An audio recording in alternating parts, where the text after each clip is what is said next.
mobilité, où nous avons aujourd'hui l'honneur et la chance d'accueillir Yekaterina Kazan de chez Mouvance, qui va nous parler des challenges de mobilité et surtout comment bien réussir un challenge de mobilité quand on l'organise au sein de son entreprise.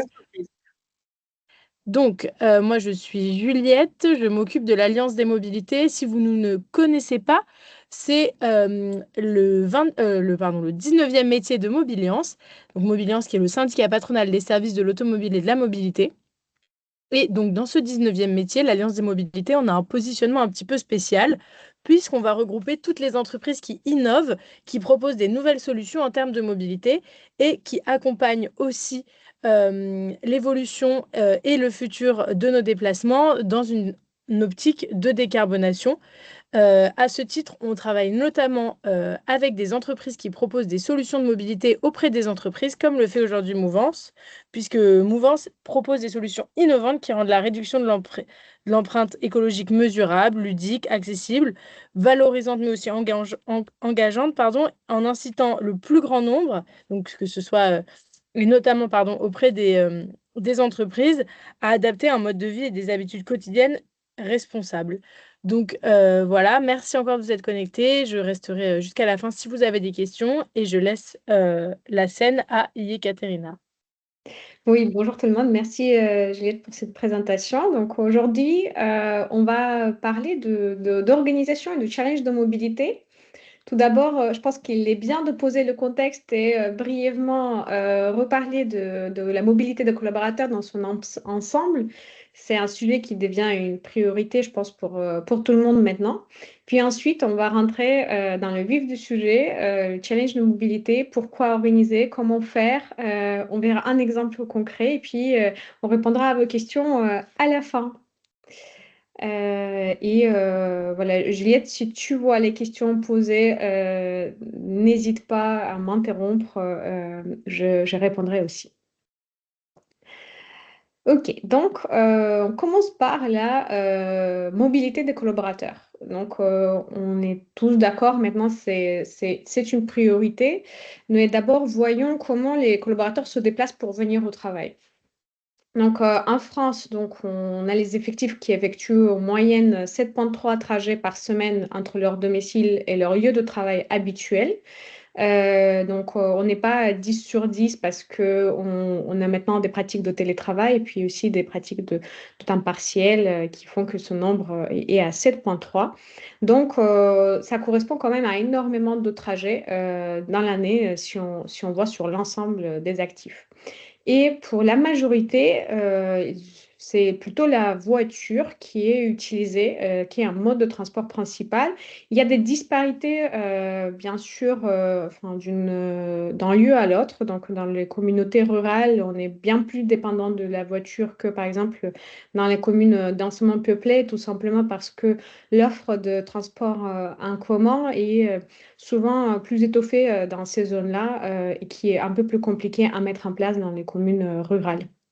Donc voilà ce qui nous amène à voiture comme mode de transport principal par choix ou pas pour venir se déplacer au travail.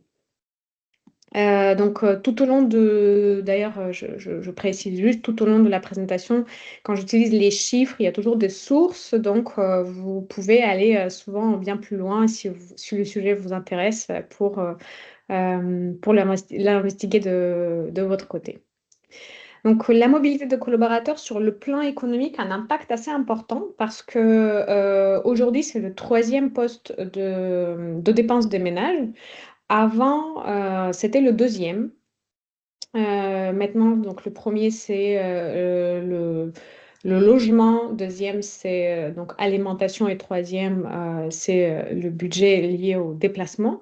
Je ne serais pas étonnée de le voir passer au deuxième cette année-là ou bientôt, vu que à cause des événements géopolitiques, on voit que le coût de carburant il fluctue et il augmente. Donc, tout ça pèse sur les ménages, donc bien sûr sur le pouvoir d'achat de vos collaborateurs. Et il faut dire aussi que les politiques de prise en charge des déplacements sont très différentes d'une entreprise à l'autre. Donc, on aura des entreprises qui peuvent mettre en place des choses comme les forfaits mobilité durable, qui remboursent bien sûr à minima à moitié les titres les abonnements de transport en commun. Mais ensuite, en ce qui concerne le véhicule, c'est différent. Il peut y avoir des indemnités kilométriques ou pas. Tout vraiment dépend de l'entreprise. Ensuite, sur le plan environnemental, donc, le transport routier, il consiste à la première source d'émissions à gaz à effet de serre en France, mais aussi en Europe. Je parle ici de voitures parce que finalement, ça, effectivement, ça représente la plus grande proportion en termes de mode de transport qu'on choisit pour venir au travail. Ça a aussi des conséquences sur les nuisances sonores ou les îlots de chaleur. J'aime bien aussi cette image que vous avez peut-être vue déjà ailleurs, qui représente en fait l'emprise au sol. Combien de place on prend sur la route pour déplacer le même nombre de personnes. Donc, on voit bien que c'est assez important. Sur le plan sanitaire, on est aussi plus ou moins sensibilisé à ces enjeux-là. Donc, je pense qu'on voit ce chiffre de 40 000 décès par an et 8 mois d'espérance de vie perdue, qu'on le voit assez souvent dans les médias mis en avant. Mais ce que moi je pense c'est particulièrement intéressant de point de vue d'entreprise, c'est que enfin, on oublie un peu que la voiture ne favorise pas l'activité physique et peut être source de stress parfois en fonction de ses circulations. Et ça, cumulé au fait qu'un adulte sur trois cumule l'inactivité physique et le comportement sédentaire. Donc tout ça, en se cumulant, impacte négativement notre santé. Du coup, maintenant qu'on a posé le contexte de déplacement domicile-travail des collaborateurs, on sait comment ils se déplacent, quelles sont les conséquences. Parlons de challenge, mais aussi prenons juste un pas de recul on va s'intéresser sur qu'est-ce que c'est un challenge globalement et pourquoi ça fonctionne. Donc, un challenge ou un défi en compétition, heureusement, je ne suis pas la première à se poser cette question-là pour savoir pourquoi ça marche, pourquoi nous, les êtres humains, sont aussi intéressés par ce type d'activité.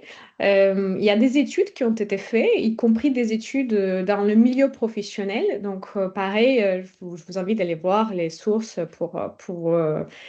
si vous êtes inspiré, intéressé par ces thématiques. Mais globalement, ce qu'on voit, c'est que dès lors qu'on a un objectif clair et ambitieux qui est posé, la personne commence à être plus concentrée, persistante dans ses tâches. Ce qui est important aussi, c'est que ces objectifs et ambitions donc, soient de difficulté optimale. Si c'est pas assez difficile, on est très vite désintéressé. Pareil, dès lors qu'on se rend compte que c'est trop compliqué, ça ne nous intéresse pas non plus assez vite, on se démotive. Il y a aussi la question de motivation intrinsèque qui parle de fait que le défi équilibré avec ses compétences, donc la possibilité effectivement de le mettre en place, nous permet de s'immerger totalement dans la tâche qu'on est en train de faire. Et ça nous donne le sentiment de maîtrise et de satisfaction personnelle.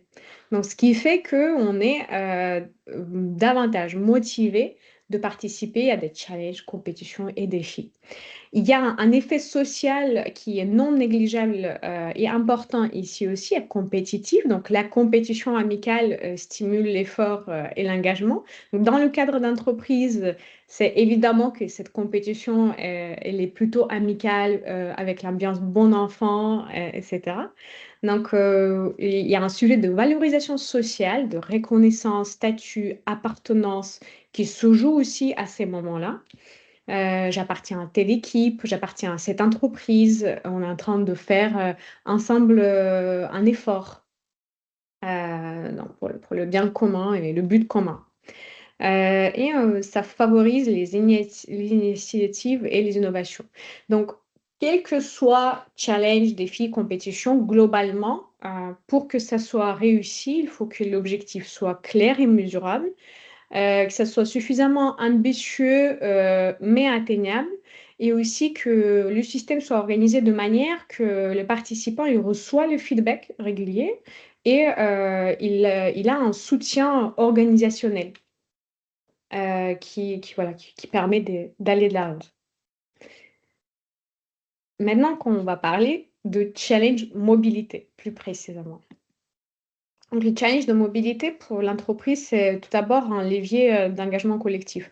Donc, moi, je vois vraiment le challenge de mobilité comme un des outils dans notre boîte à outils qui est la politique de mobilité d'entreprise. Dans la politique de mobilité d'entreprise, il y a plein de choses qu'on peut mettre en place. On peut mettre un forfait mobilité durable, plan de mobilité employeur. Il y a vraiment plusieurs choses très intéressantes. Et le challenge étant un de ces outils-là, le challenge de mobilité. Donc, notre idée va être de proposer ce challenge pour promouvoir et sans faire de la sensibilisation. Donc, on va encourager les salariés à venir au travail autrement que seul en voiture. Tout ça avec en impulsant cette dynamique au changement de pratique, de mobiliser et fédérer les équipes, créer surtout une action positive avec l'entrant. Donc, les raisons qui vont, enfin, vous allez pouvoir donc peut-être trouver quelques arguments pour pour vos donneurs d'ordre qui vous permettront d'argumenter pourquoi il faudrait mettre en place des challenges de mobilité.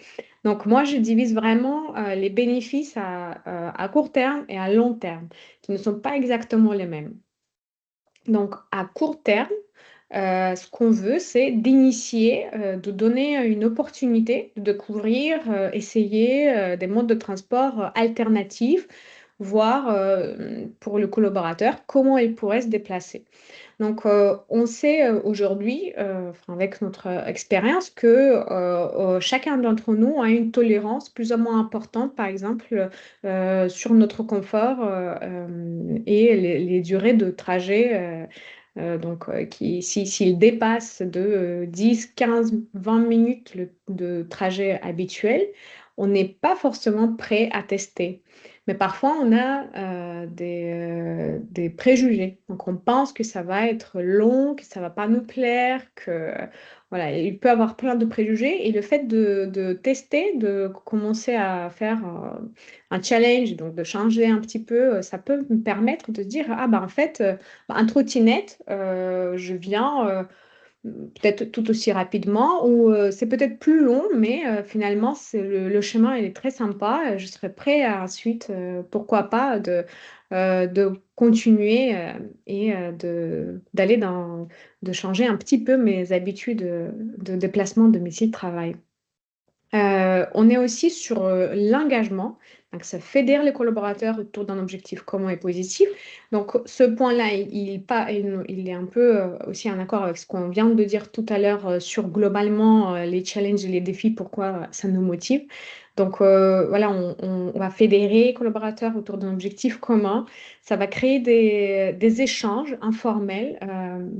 Forcément, quand on a un challenge, par exemple, en équipe, donc on va trouver les personnes avec qui on pourrait faire ce challenge. Puis ensuite, ça va créer des discussions autour de la machine à café, à savoir où est-ce que vous êtes, où est-ce que nous en sommes, etc. Donc, c'est très chouette et surtout, ça va probablement rester à long terme. Et on sait que la communication dans l'entreprise globalement, c'est clé pour le bon fonctionnement. Et là, c'est un des moyens de la, de la motiver et de faire différemment. Ça a un impact fort sur la marque employeur. Donc, une étude montre que 50% des salariés français estiment que leur entreprise ne propose aucune action concrète pour favoriser la santé physique. J'ai vu aussi un autre chiffre passer récemment qui était plutôt autour de 60% de collaborateurs qui considèrent que leur entreprise ne met en place que des actions cosmétiques qui ne répondent pas à leurs besoins forcément. Donc, je pense que ça montre le besoin et l'envie des collaborateurs d'aller vers des actions concrètes, mesurables et qui voient vraiment l'impact à la fin. Sur le long terme, le pari, c'est, donc on met un pari qui c'est essayer, c'est l'adopter. Donc, moi, je pense que le challenge seul, peut-être suffira pour certains collaborateurs de mettre en place des nouvelles à long terme et adapter les nouvelles habitudes à long terme, mais pas forcément seul suffisant. Il faudrait peut-être penser à d'autres actions qui vont renforcer ce changement. Donc, si on parle des bénéfices à long terme, on veut inscrire ces pratiques dans la durée et là, les bénéfices sont bien sûr démultipliés. Il y a le bien-être de collaborateurs qui est important parce que dès lors enfin, les études prouvent que dès lors qu'on ajoute un petit peu d'activité, mais de manière régulière, les changements sont incroyables. Donc, si régulièrement on ajoute un petit peu d'activité à travers et là, les trajets domicile-travail, c'est un gisement d'activité qui est accessible à tous. Donc, vraiment, il faudrait pousser à tout le monde à en profiter parce que ça a des impacts incroyables aussi sur la santé à long terme. Euh, Puis, on permet aussi aux collaborateurs de faire des économies,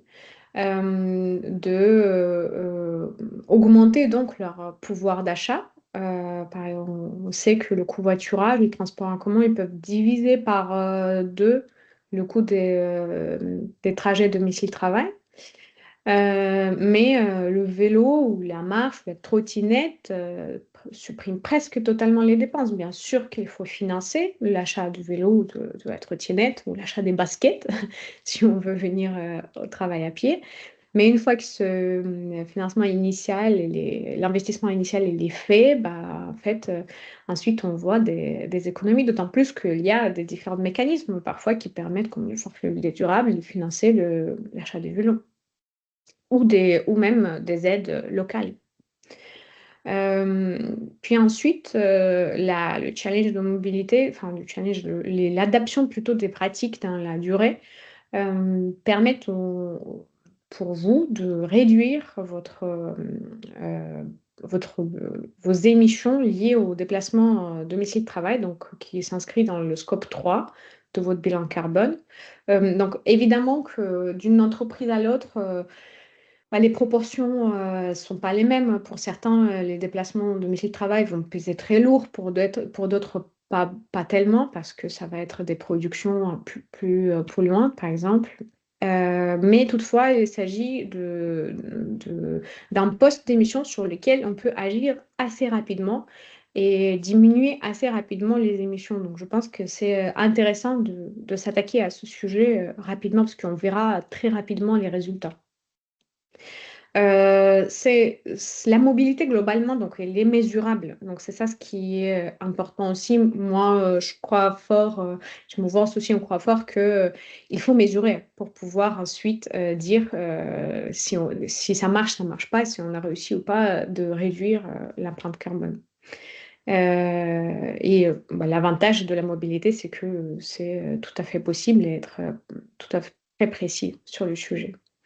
Et bien sûr, last but not least, on peut mettre tout ça en valeur dans vos rapports RSE.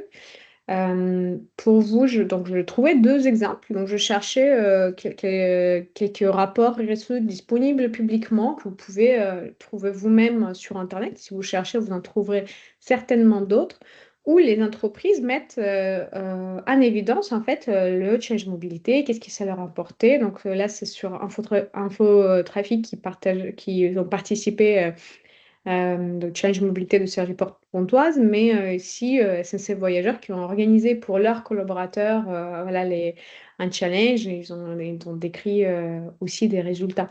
Donc ça peut paraître, je ne sais pas, peut-être minime, mais c'est important en fait, une fois que vous avez fait tout ça, fait le travail d'organisation, de l'utiliser dans la communication, internes, externes, etc. Et il faut mettre en lumière ces actions. Maintenant, passons sur le concret. Comment on fait pour organiser un challenge de mobilité? Donc, la première chose, c'est se poser la question sur le bon format. Donc, avec qui vous voulez organiser ce challenge mobilité. Il y a vraiment plusieurs options qui s'offrent à vous. Vous pouvez le faire en interne et donc l'organiser vraiment comme vous voulez, en équipe, individuelle, etc. Inter-entreprise, si vous avez plusieurs entreprises, par exemple, qui se trouvent dans le même pôle que vous, vous pouvez les inclure pour rendre ça un peu plus compétitif. Et puis aussi, il y a bien sûr certaines communes qui organisent les challenges de mobilité tous les ans.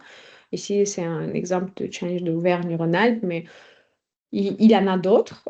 Pouvez-vous renseigner si dans votre, s'il y a un challenge de mobilité qui est déjà organisé par votre commune. La suite, c'est il faut penser aux modalités. Donc, bien sûr, je pense que je l'ai pas noté là, mais choisir un bon moment, quand est-ce qu'il le faire, c'est aussi important. Moi, je privilégierais plutôt le printemps et septembre-octobre, par exemple. Ce sont plutôt des moments qui sont propices à du changement que l'hiver où ça peut être un peu, voilà, si on est impacté par la météo, les gens sont peut-être euh, moins prêts à changer de leur mobilité. Mais vraiment, bon, bah, il n'y a pas de règle, vous faites comme vous voulez. Des moments forts, par exemple, il y a mai à vélo. Vous pourrez le faire aussi pendant la semaine de QVT. Vous pourrez le faire en septembre pendant la semaine européenne de mobilité durable. Tout à fait de très bons moments pour pouvoir organiser un challenge mobilité. Donc, une fois vous avez choisi le temps, le bon format, maintenant, qu'est-ce que vous allez mesurer en fait? Sur quoi va se porter le challenge?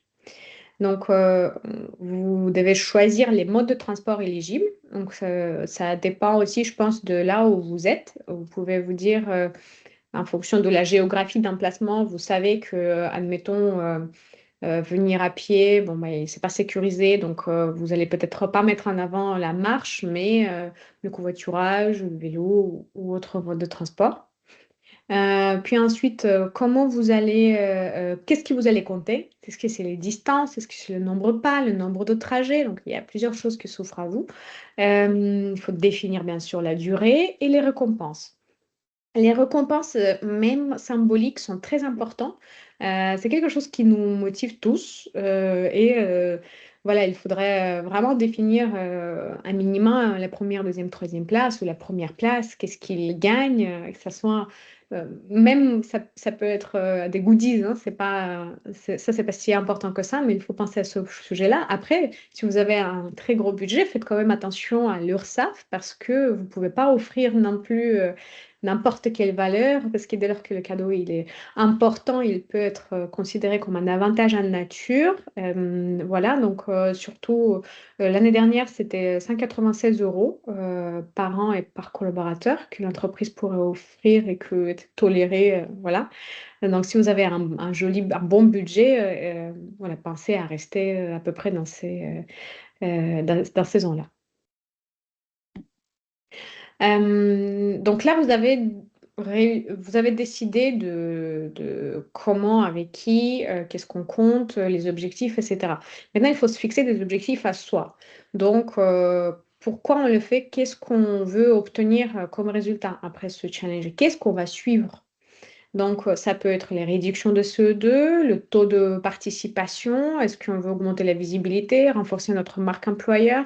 Voilà, donc toutes ces questions se sont à poser et à poser peut-être avec votre direction pour les mobiliser. On voit bien que dès lors que la direction est mobilisée, bah, du coup, la mobilisation, enfin, globalement, il y a plus de participation.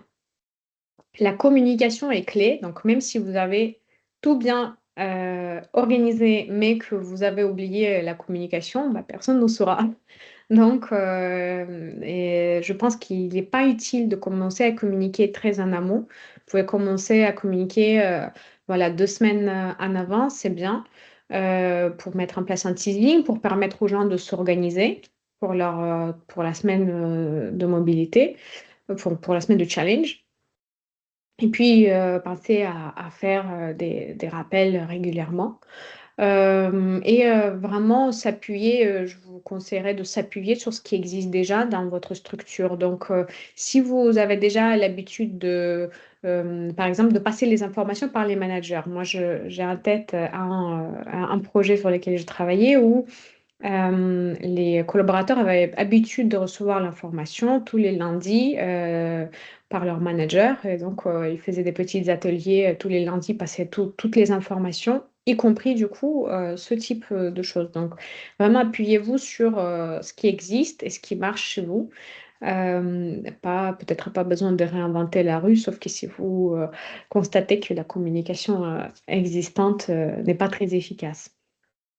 Je pense que c'est intéressant de faire des événements quand c'est possible.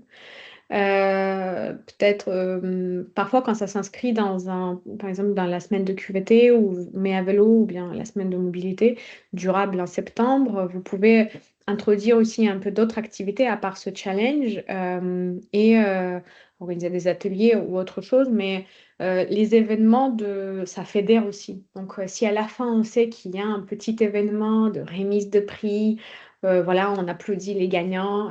C'est toujours chouette et ça fédère les équipes. Donc moi, quand c'est possible, c'est chouette d'organiser un événement de clôture. Puis après le challenge. Donc après le challenge, il faut, enfin, je pense que c'est comme on s'est donné des objectifs avant à atteindre, il faut maintenant les calculer. Donc, calculer tous les KPI. Est-ce que le taux de participation, est-ce qu'on a décidé de suivre les réductions de CO2? Euh, voilà, tout, il faut du coup récupérer tous les KPI. Notamment, ça va être utile ensuite pour vos communications, donc communications internes, externes, pour les présenter lors des CODIR, pour les présenter, pour les mettre dans vos rapports RSE, etc. Donc, ce sont des indicateurs précieux qu'il faut calculer ou collecter en fonction de comment concrètement vous l'organisez. Est-ce que vous l'organiser avec un outil ou autre, donc dans ce cas, récupérer toutes ces informations-là. Je pense aussi, après le challenge, c'est un moment de se poser la question sur la politique de mobilité globalement. Enfin, tout moment est le bon, mais est-ce qu'il y a d'autres choses qu'on pourrait mettre en place pour pérenniser ces actions? Est-ce que, on peut continuer à motiver différemment? Est-ce qu'on veut mettre en place un forfait mobilité durable, élaborer un plan de mobilité employeur? Est-ce qu'on veut je sais pas, on s'est rendu compte qu'il y a tellement de gens qui viennent en vélo et il faut nous construire un abri vélo ou attacher notre trottinette. Enfin voilà, toutes ces petites choses qu'on peut mettre en place qui sont importantes et qui favoriseront sur la longue le passage vers des mobilités plus durables. Je pense que c'est bien de s'outiller, voilà, pour faire un challenge de mobilité. Donc aujourd'hui, je vous parlerai de mouvance, bien sûr. C'est l'outil que je connais le mieux, évidemment, parce que je travaille pour. L'avantage d'avoir un outil qui vous accompagne dans cette démarche d'organisation, c'est que vous aurez tous les KPI. Enfin, ça va être vraiment un moment ludique et sans accroc pour vos collaborateurs.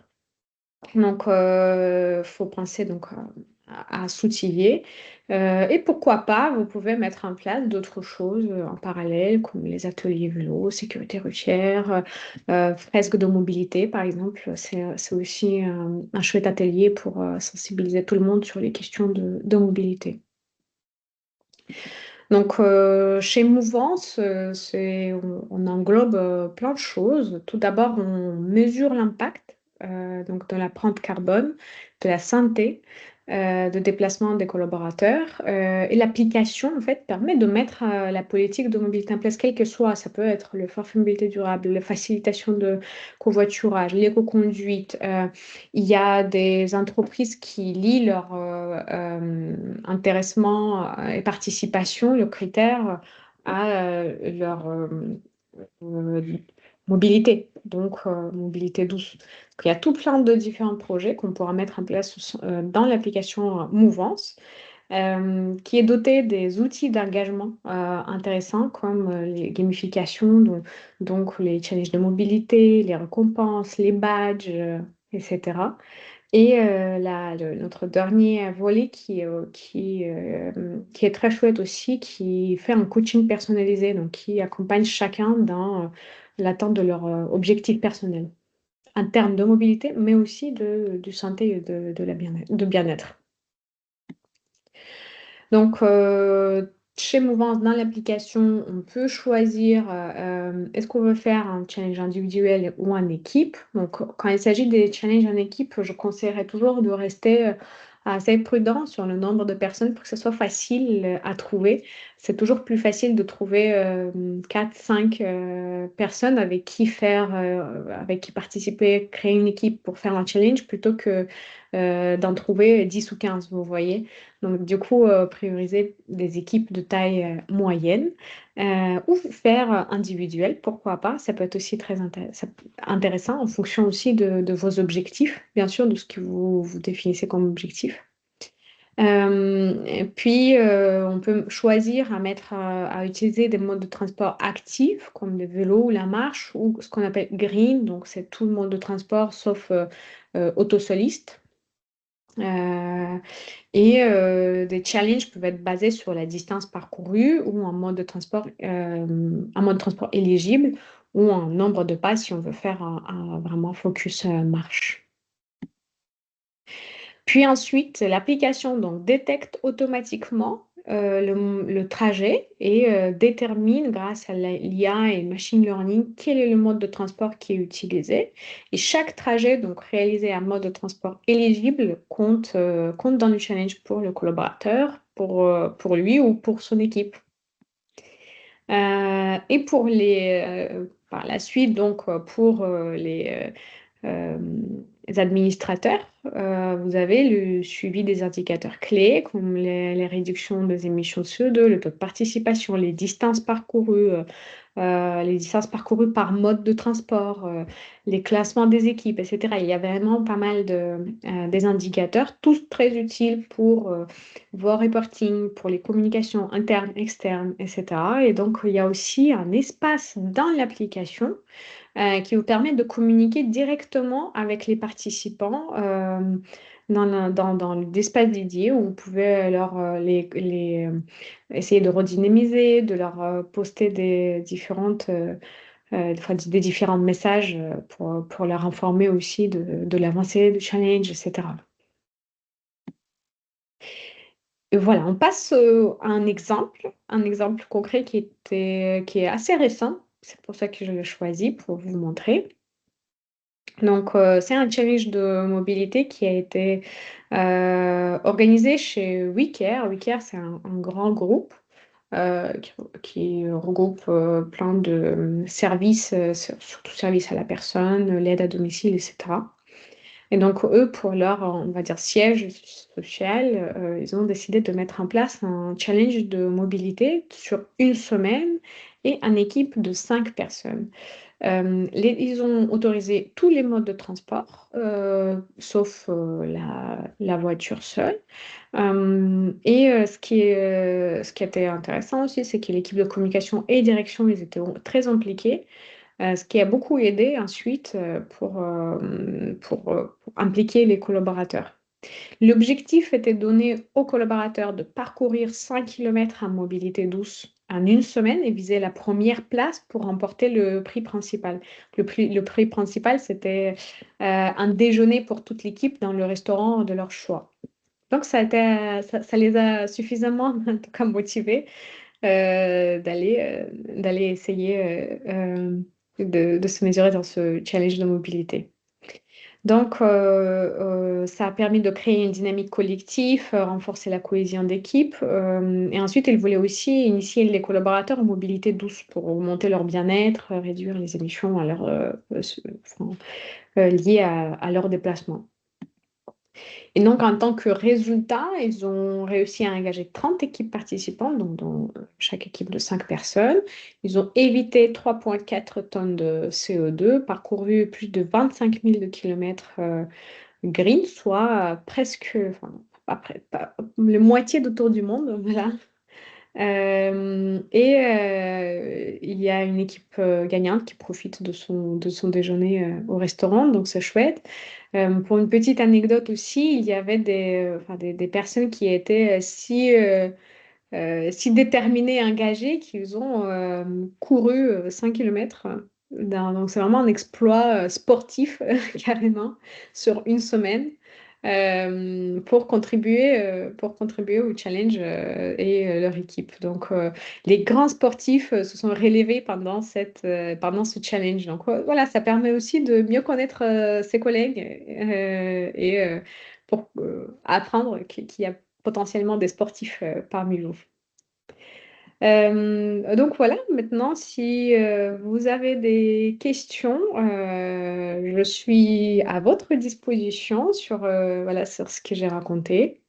J'espère que vous avez appris quelque chose ou c'était en tout cas intéressant pour vous. Merci beaucoup, Yekaterina. Alors, il n'y a pas de questions dans le chat, mais si vous avez des questions, je vous invite juste à lever la main et à prendre la parole.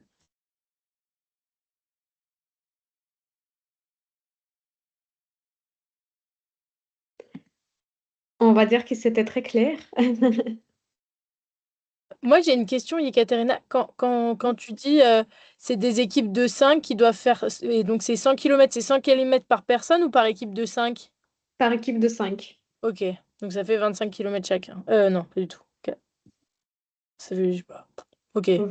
Voilà, ça fait 20 km chacun, pardon.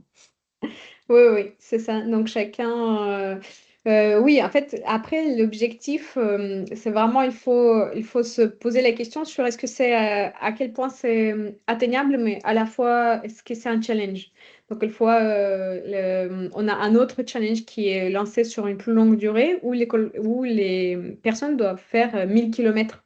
Donc, ça paraît énorme, mais à la fois, il faut que voilà, ça correspond entre le nombre de personnes qu'il y a dans l'équipe et la durée en face. Voilà. Et, et les trajets qui sont pris en compte, c'est uniquement les trajets domicile-travail ou du coup, on peut aussi faire entrer des trajets que on aurait fait en origine en voiture, mais pour des raisons personnelles, par exemple aller à la salle de sport après le travail. Est-ce que ça rentre aussi en compte dans ces 100 kilomètres? C'est Oui, uniquement le domicile-travail. non, ici dans ces exemples-là, sur cette durée, tous les déplacements étaient comptés. Donc, même les déplacements en dehors de déplacements de domicile-travail, c'était aussi pris en compte. Ce qui a poussé certains d'aller courir tous les jours, par exemple. Ouais.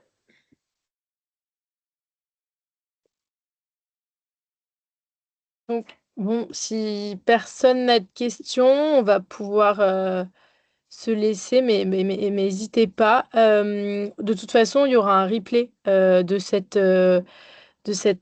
échange. Et puis, Ekaterina et moi-même restons à votre disposition si vous avez des questions. Voilà, donc merci beaucoup à tous pour votre attention et à très bientôt. Merci Merci encore. beaucoup. Merci, bon après-midi. Merci. Merci, au Merci à revoir. vous.